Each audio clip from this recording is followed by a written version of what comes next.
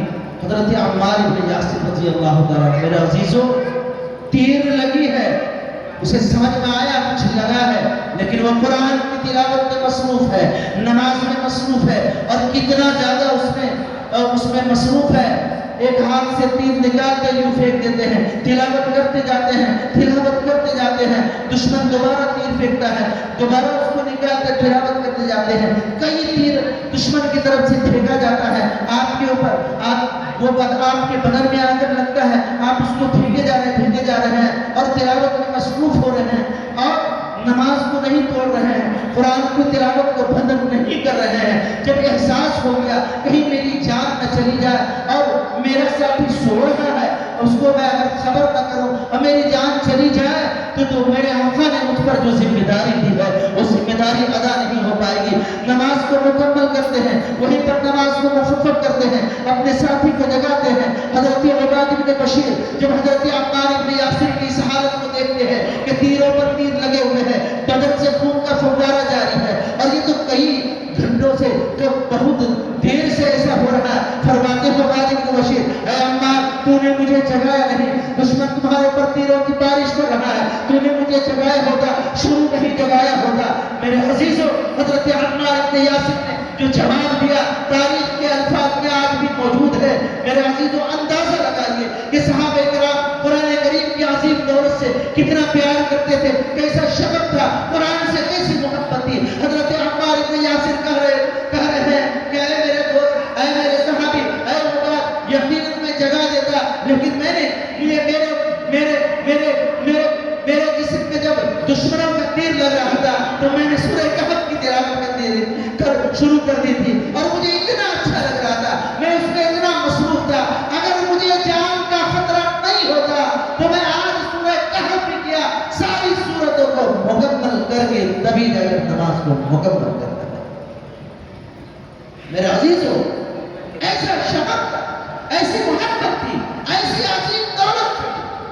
ان صحابہ کرام رضوان اللہ علیہم اجمعین کو یہ قرآن ملا تو انہوں نے دنیا کی ساری دولت کو ایک سمجھ کر کے اپنی ساری زندگی قرآن کے حصول پر, قرآن کے اوپر عمل کرنے میں, قرآن کی تلاوت کرنے میں اور قرآن مقدسہ کی عظمت اور محبت کرنے میں ساری زندگی دی.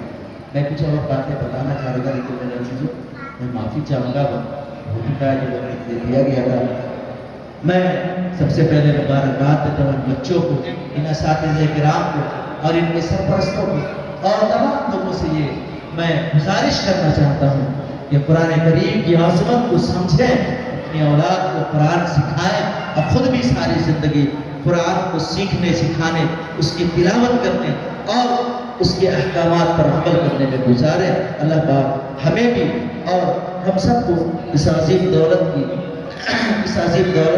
اپنانے کی اور اس عظیم دولت کے احکامات پر عمل کرنے کی توفیق و رفیق نصیب فرمائے. وآخر دعوانا الحمدللہ رب العالمین.